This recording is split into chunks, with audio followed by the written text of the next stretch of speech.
Now they're training themselves, maybe right from puberty, to be impotent, cuckold voyeurs, essentially. Young men and women are turning in ever greater numbers to a very casual pornography, especially with regards to the boys, to the abandonment of any relationships whatsoever. And then, interestingly enough, it seems, to much less sexual activity in general. I think it's 30% now of Japanese young people under 30 are still virgins, and similar figures in South Korea. And you can see the same proclivity emerging in the West. So what's happening paradoxically is that by removing all the principles from sexual interaction, we're actually dooming the sexual enterprise rather than facilitating it, even for the hedonist. So anyways, it's very useful to know that there's an integration model rather than an inhibition model, right? Because it also stops those who might oppose the sexual revolution from just being finger-wagging conservative moralists. Because you can say, no,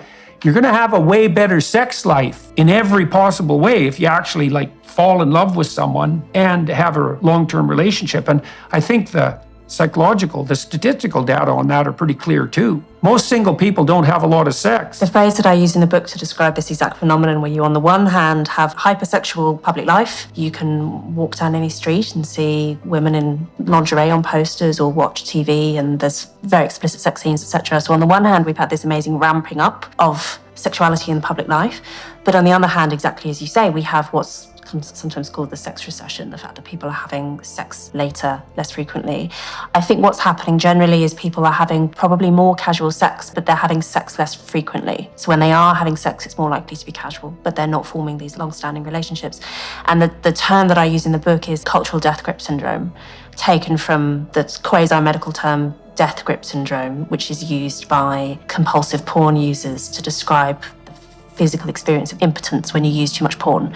You get to the point where you actually can't be aroused either physically or psychologically in real life because you use so much porn. And I think cultural death grip syndrome is the counterpart to that, where on the one hand, we have this astounding availability of sexual stimuli at the click of a button at any moment. Anything that you can imagine is available on the internet immediately. And that seems to be demotivating people to actually seek out meaningful sexual relationships, which in the long term are vastly better for us in every possible way. But we have a culture enabled by technology, which is very, very short term in every way. So people are channeled towards that kind of immediate relief that disincentivizes proper, I think the rule is something like too much of a good thing means that it's no longer a good thing. And that goes along with an idea too that there's something like optimal deprivation, right? I mean, look, let's say you've just had a big banquet and someone sits you down and says, well, now you have to eat 5 pounds of dessert. First of all, that's not going to be a very attractive proposition. And second of all, it might actually make you ill, is that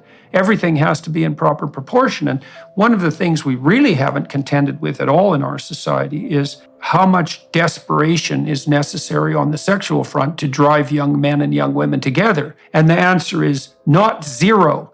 And the problem with pornography, one of many problems, is that it drives desperation on the male front down to zero. Now, I know perfectly well from my clinical experience that the standard state of most young men, especially under 20, let's say, is pretty much terror in the face of a woman who they're very attracted to. So there are classic psychological experiments showing this. If you send attractive undergraduates out to talk to other undergraduates to offer sexual access, say, well, would you be willing to have coffee with me? Would you be willing to give me your phone number? Would you be willing to come back to my apartment? If the girls offer that, then whoever they're offering that to on the male front will take them up on their offer.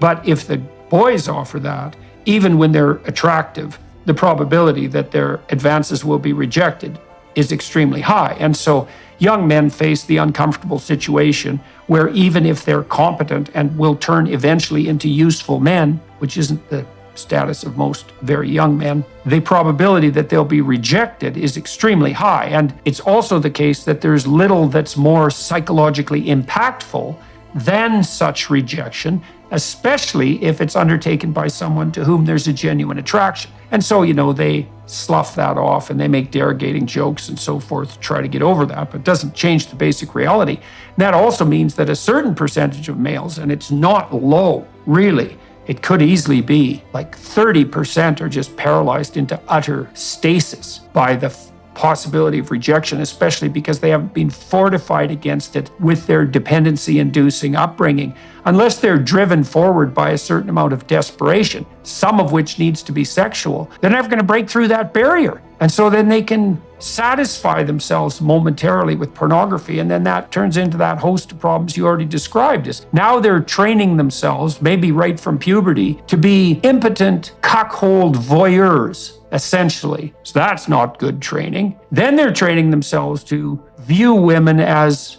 targets of short-term gratification. So that's like training in psychopathy. And then they're also interfering with their ability to establish a relationship and also to perform sexually in a real environment. So all that seems like, like a 5-dimensional catastrophe. And that's going to get a lot worse in the next year, by the way, because we haven't seen anything on the pornography front compared to what's going to be coming down with the advent of AI.